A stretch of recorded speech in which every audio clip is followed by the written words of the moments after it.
오늘은 요한복음 16장 7절로 13절의 말씀을 통해서 사도신경 10번째 나는 성령을 믿습니다 라는 제목으로 말씀을 좀 나누려고 합니다. 사도신경은 12개의 나는 믿는다 라는 신앙의 고백으로 되어 있다라고 제가 계속해서 말씀드리고 있습니다. 첫 번째는 성부 하나님에 대한 믿음의 고백이었고, 그리고 두 번째부터 일곱째까지는 성자 예수님에 대한 믿음의 고백이었습니다. 이제 여덟 번째 삼위 하나님 가운데 한 분이신 성령 하나님에 대한 믿음의 고백입니다. 그런데 성령 하나님에 대한 고백은 우리를 좀 살짝 당황스럽게 합니다. 너무 짧고 간단해서 그렇습니다. 나는 성령을 믿으며 라고 말하고는 아무런 수식어도 없고 어떤 설명이나 구체적인 애도 들지 않은 이 간단한 고백이 우리를 조금 많이 매우 당황스럽게 만듭니다.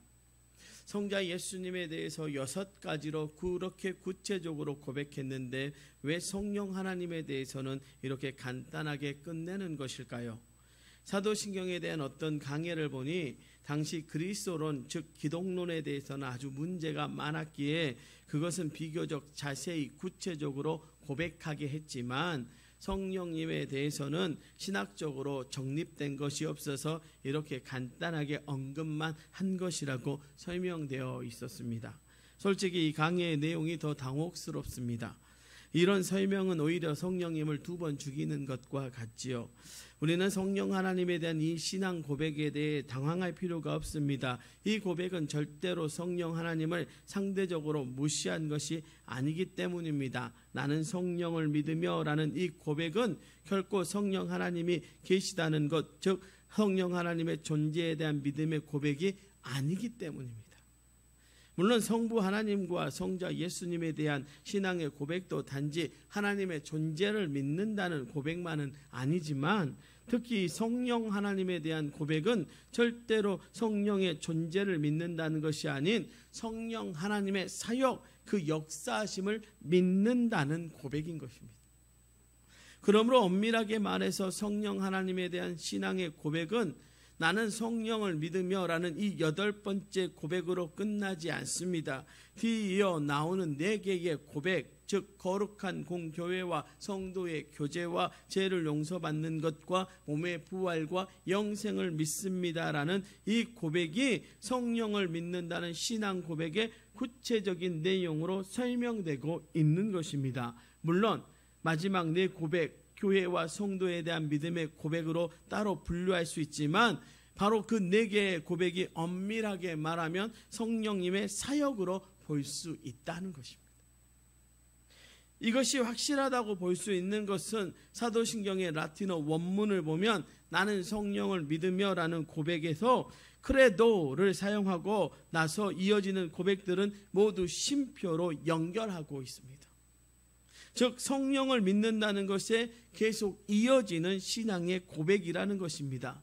정리해보면 나는 성령을 믿으며 라는 이 고백은 성령의 역사하심을 믿습니다라는 의미의 고백입니다.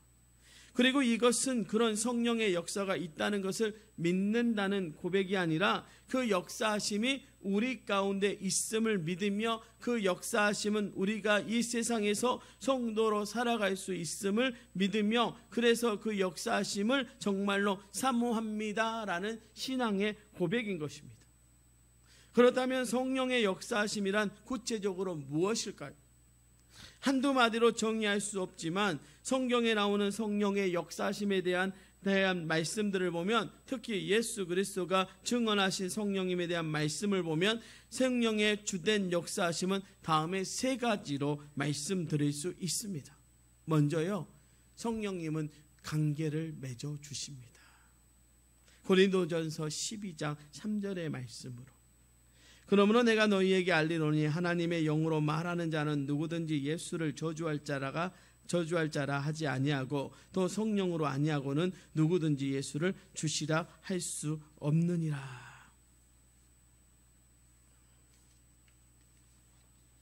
예수 그리스도를 주로 고백하시게 하신 분이 성령님입니다. 하나님을 아버지라 부를 수 있게 하신 분도 성령님입니다. 성령님은 이렇게 성부 하나님과 성자 하나님과의 관계를 맺어 주시는 분이십니다. 성령이 아니거든요. 우리가 믿음의 고백을 할 수 없습니다. 성령님은 또한 성도가 한 지체가 되게 하십니다.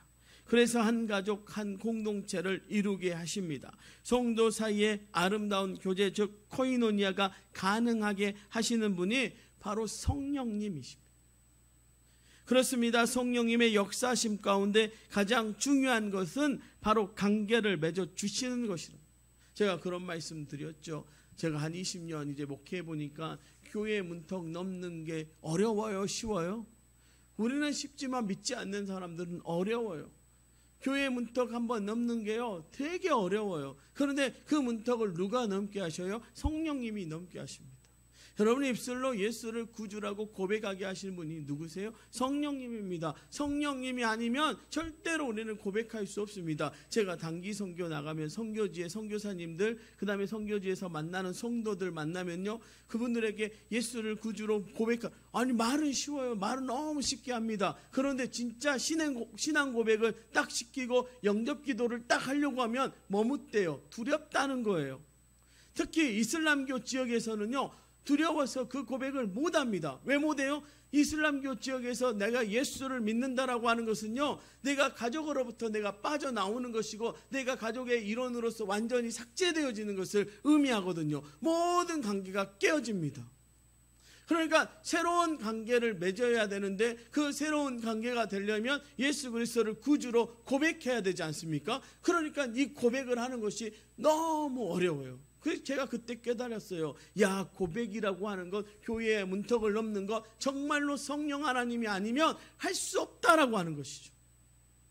아, 성령 하나님이 계시기에 우리가 하나님을 나의 아버지라고 고백할 수 있고 예수 그리스도를 나의 구주로 고백할 수 있구나. 여러분, 그렇지 않습니까? 그래서 내가 아버지 하나님과 아버지와 자녀로서의 관계를 맺게 하시고 성자 예수님과 관계를 맺어서 내가 이 땅 가운데서 구원받은 백성으로 살게 하시고 이 교회 안에 지체가 되어져서 여러분 재밌지 않아요? 우리가 한 번 만나도요, 한 형제요, 한 자매라고 말합니다. 목사님들 어디 가면 어느 교회를 가도 어느 성도를 만나도 사랑하는 성도 여러분이라고 말합니다. 그게 누구를 통해서 가능해요? 인간적인 관계로 가능합니까? 아니요. 성령 하나님이 하시기에 가능한 일이라고 하는 것입니다. 그래서 성령 하나님은요, 우리 공동체 가운데서 성령이 역사하실 때 성령님의 역사하심을 통해서 관계가 회복되어지고 맺어지고 하나 되는 역사가 일어나게 되는 것입니다. 여러분, 성령님이 맺어준 이 관계가 날마다 더 깊어지고 더 하나 되어지는 우리 도초 동북교회가 되기를 주님의 이름으로 축원합니다. 두 번째로요, 성령님의 역사하심을 통해서 우리가 아는 것은 깨닫게 해주신다는 것이죠. 성령님에 대해 가장 정확하게 그리고 가장 적극적으로 소개하신 분은 바로 예수 그리스도 우리 주님이십니다. 물론 구약시대에도 성령님은 종종 나오십니다. 신약에 와서도 예수님이 성령으로 잉태되신 것처럼 또 세례 요한에게 세례를 받고 물에서 올라오실 때에 성령이 비둘기같이 임하셨던 것처럼 또 광야에서 40일간 금식하실 때 그 모든 것을 성령님이 이끄셨던 것처럼 그리고 그 이후에 공생의 내내 계속해서 성령님이 예수님과 함께 하셨던 것처럼 성령님은 계속 계셨고 계속해서 역사하셨습니다. 그렇지만 본격적으로 성령님을 역사의 무대에 소개하신 분은 예수님이십니다.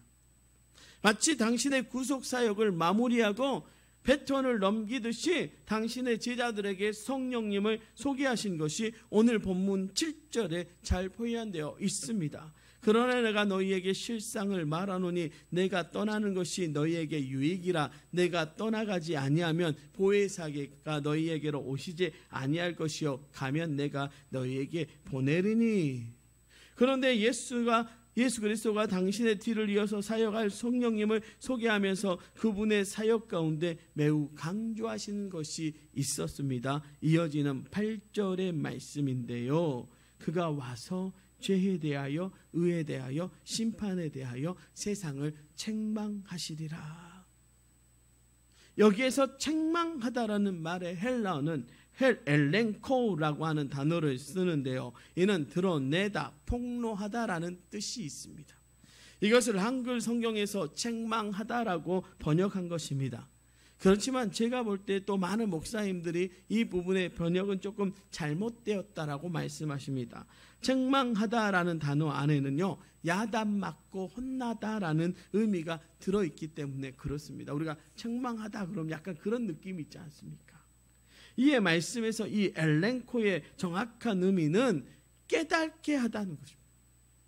혼나고 야단치는 의미가 아니라 본인이 스스로 깨닫는 것입니다. 그것이 죄라는 것을, 무엇이 의로운 것인 것을, 그러니 어떻게 살아야 하는지를 스스로 깨닫는 것입니다. 이러한 깨닫게 하심이 바로 성령님의 주된 사역입니다.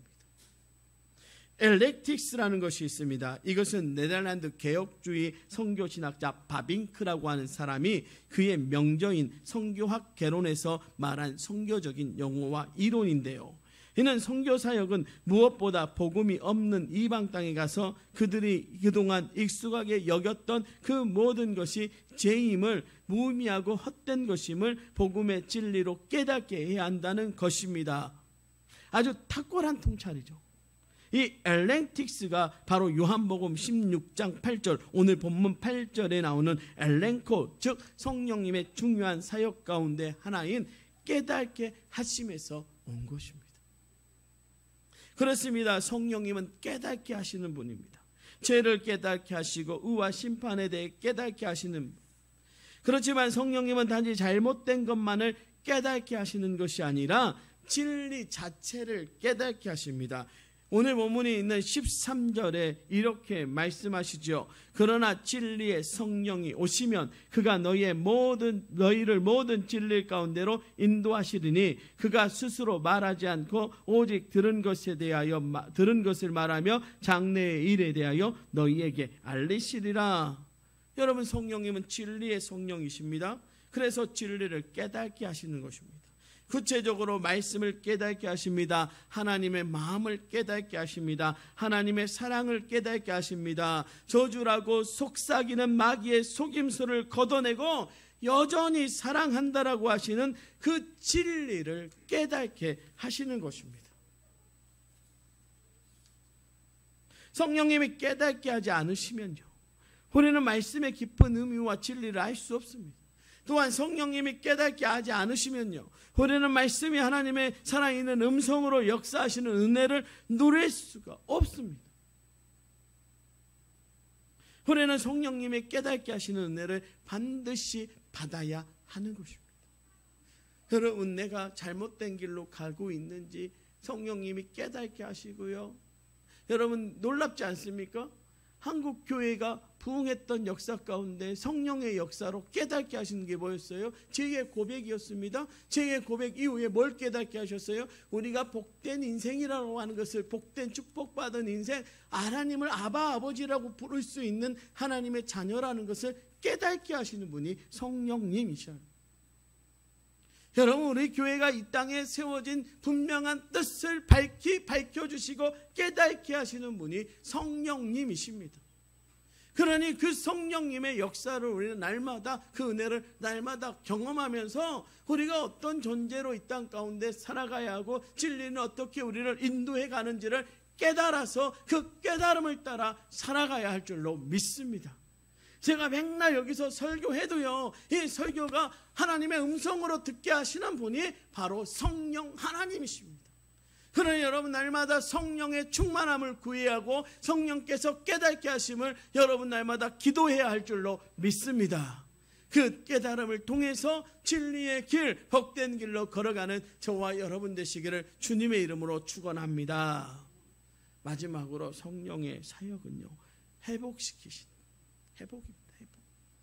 여러분, 성령님의 결정적인 사역은 바로 회복시키심에 있습니다. 관계를 맺어주신 성령님은요, 죄로 인해 하나님과의 관계가 깨어지고 멀어졌던 모든 사람들 가운데 회개의 영을 불어넣어주시고 그 관계를 회복시키십니다. 예수 그리스도를 주로 고백하고 영접하게 하면서 그 십자가의 대 속의 은혜를 통해 모든 삶을 회복시키는 것입니다. 그래서 예수님은 성령님을 소개하면서 그 이름을 뭐라고 그래요? 보혜사라고 말씀하셨습니다. 이 보혜사라는 이름의 헬러는 파라크레토스입니다. 그 안에는 보호자, 중재자, 변호하는 자라는 뜻이 들어있습니다. 그래서 우리는 성령님을 우리 곁에서 돕는 분으로 이해합니다. 그런데 이 파라크레토스라는 단어 안에 상담자, 위로자도 라는 뜻도 있다는 것이죠. 결국 파라클레토스의 성령님은요, 궁극적인 사역의 그 목표는 바로 저와 여러분의 회복입니다. 우리의 심령을 지키고 돕고 위로함으로 우리 안에 깨어진 하나님의 형상을 회복하게 하시는 것이 바로 성령님의 사역인 것입니다. 그렇습니다. 성령님은 회복시키시는 분이십니다. 주위에 성령이 임하시면 그 심령 가운데 그 공동체 속에 회복의 역사가 일어나는 것입니다. 무엇보다도요, 하나님과의 관계가 회복되면서 우리의 마음도 회복되고요, 우리의 꿈도 회복되고요, 우리의 모든 관계도 다 회복되어지는 것입니다. 이런 성령의 역사가 구체적인 예를 하나 제가 말씀드리면, 이은수 목사님이 쓴 곡군에 여러분 너무나 잘 아시는 너는 내 아들이라 라고 하는 찬양 아시지요? 이 찬양의 가사를 쓴 분이 누구냐면 이재왕 형제입니다. 이 이재왕 형제는 1967년생입니다. 그는 선천적으로 근육병 때문에 4살 때부터 몸이 아파 의사들은 20살을 넘길 수 없다고 했습니다. 공부라고는요, 어머니 등에 업혀서 마친 초등학교가 전부였지만 그는 신앙인으로서 혼자의 힘으로 노력해서 약 500편의 찬송시를 남기고 33세에 세상을 떠났습니다. 그가 힘들고 어려운 시간들을 보내고 있던 20대 초반의 어느 날 한없이 몸부림치면서 자기 자신이 너무 비참해서 그냥 그렇게 죽어버리고 싶을 때, 그런데 몸이 말을 듣지 않아 죽을 수도 없는 그 비참했던 순간에 들었던 그 무력함과 절망과 그리고 그 허무함과 싸우면서, 여러분 그러잖아요. 여러분 사는 것보다요 죽는 게 더 힘들어요. 죽고 싶은 사람들은요 죽는 게 더 힘들다. 죽는 게 더 힘들다. 그때에 그가 말씀을 우연히 보게 되었는데 그때 보았던 말씀이 시편 2편 7절의 말씀이었답니다. 내가 여호와의 명령을 전하노라. 여호와께서 내게 이르시되 너는 내 아들이라. 오늘날 내가 너를 낳았도다. 그런데 그 말씀 가운데 너는 내 아들이라, 오늘 내가 너를 낳았도다라는 구절이요, 그 순간 갑자기 살아계신 하나님의 생생한 말씀으로 그의 귓가에 들려오면서 그의 심령 가운데 역사가 일어나기 시작했습니다. 너무 아프고 무력하고 비참해서 더 이상 살고 싶지 않도 않은 그에게 하나님이 시편의 말씀을 통해서 너는 내 아들이라, 내가 너를 십자가의 대 속으로 낳았다라고 말씀하시는데 그 순간 무너졌던 마음이 다시 살아나는 역사가 있었다는 것입니다. 비록 아무것도 할 수 없는 몸이지만 그럼에도 여전히 존귀하고 행복한 것은 이런 내가 하나님의 아들이니까, 이런 나를 우리 주님이 십자가에서 죽으면서 구원하셔서 하나님의 아들이 되게 하셨으니까, 이런 벅차오르는 감격 가운데 써내려간 시가 바로 너는 내 아들이. 가사가 이러죠. 힘들고 지쳐 낭망하고 넘어져 일어날 힘 전혀 없을 때에 조용히 다가와 손잡아 주시며 나에게 말씀하시네. 나에게 실망하며 내 자신 연약해 고통 속에 눈물 흘릴 때에 못자국 난 그 손길 눈물 닦아주시며 나에게 말씀하시네. 너는 내 아들이라. 오늘날 내가 너를 낳았도다. 너는 내 아들이라. 나의 사랑하는 내 아들이라. 언제나 변함없이 너는 내 아들이라. 나의 십자가 고통, 해산의 그 고통으로 내가 너를 낳았으니 너는 내 아들이라. 오늘날 내가 너를 낳았도다. 너는 내 아들이라. 나의 사랑하는 내 아들이라. 너는 내 아들이라. 사랑하는 나의 아들이라. 이재화 형제의 이 찬송시 너는 내 아들이라고 쓰인 모든 가정이 성령의 역사 아닙니까? 시편의 말씀을 보면서 그 형제가 그것을 자신에게 향해 주신 하나님의 살아있는 말씀으로 받게 하신 것, 예수 그리스도의 갈보리 그 대속의 십자가를 통해 다시 태어나 하나님을 아바 아버지라고 부를 수 있게 되었음을 깨닫게 하신 것, 이로 인해 하나님의 관계가 아버지 하나님으로 온전히 회복되게 하신 것이 성령님의 역사이죠. 무엇보다 하나님이 자신을 버리신 것 같은 상황, 그래서 하나님에게 잊힌 자인 것 같은 마음에 아니다, 아니다, 너는 내 아들이다. 십자가 그 해산의 고통으로 내가 너를 낳았다고 말씀하시는 은혜가 임하면서 하나님의 아들로 회복하게 된 역사가 바로 성령님의 사역입니다. 바로 저와 여러분에게 하나님이 그렇게 말씀하고 계신다. 힘들고 지쳐 낭망하고 넘어져 일어날 힘 전혀 없을 때에 조용히 다가와 손 잡아주시며 나에게 말씀하시네. 나에게 실망하며 내 자신 연약해 고통 속에 눈물 흘릴 때에 못자국 난 그 손길 눈물 닦아주시며 나에게 말씀하시네. 너는 내 아들이라. 오늘날 내가 너를 낳았도다. 너는 내 아들이라. 나의 사랑하는 내 아들이라.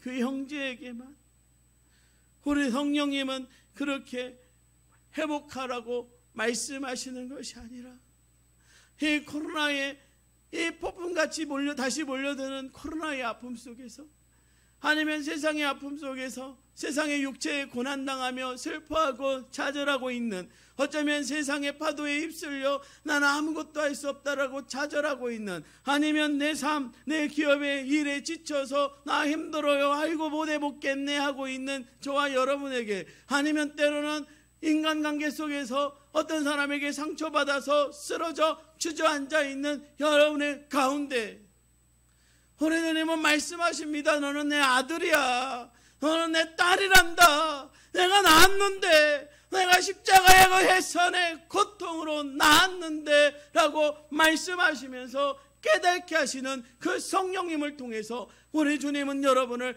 회복시키기를 원하시고 계신다는 것입니다. 여러분, 이제 우리 교회가 다시 회복되어야 합니다. 아팠던 것들, 상처로 가지고 있던 것들, 여러분 안에 가시로 있던 것들이 성령님이 역사하시면, 성령님이 여러분과 함께 하시면 회복되어질 줄로 믿습니다. 성령님은 회복의 사역을 우리 가운데 해나가고 계시는 분이십니다.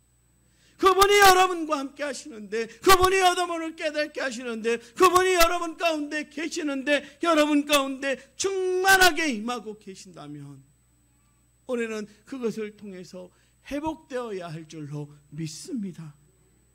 그 성령님의 사역을 우리의 삶에서 고백하는 것이 오늘의 고백입니다. 나는 성령을 믿습니다.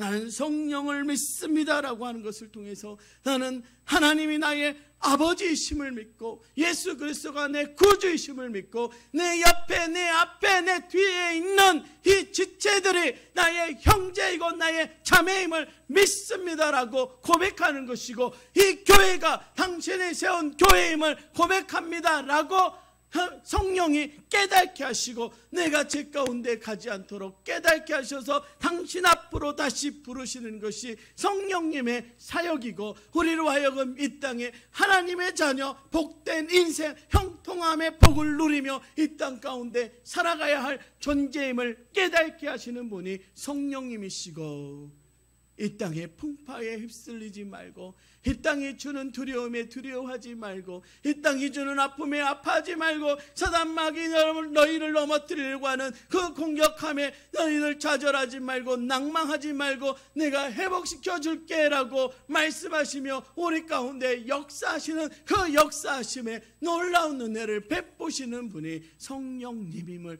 고백하는 것이 오늘의 고백입니다. 사랑하는 성도 여러분, 이 한 주간 그 고백으로 승리하십시다. 이 한 주간 그 고백으로 성령님의 깨닫게 하심, 관계 맺어주심, 회복케 하심의 은혜를 누리며 살아가는 저와 여러분 되시기를 주님의 이름으로 축원합니다. 기도하겠습니다.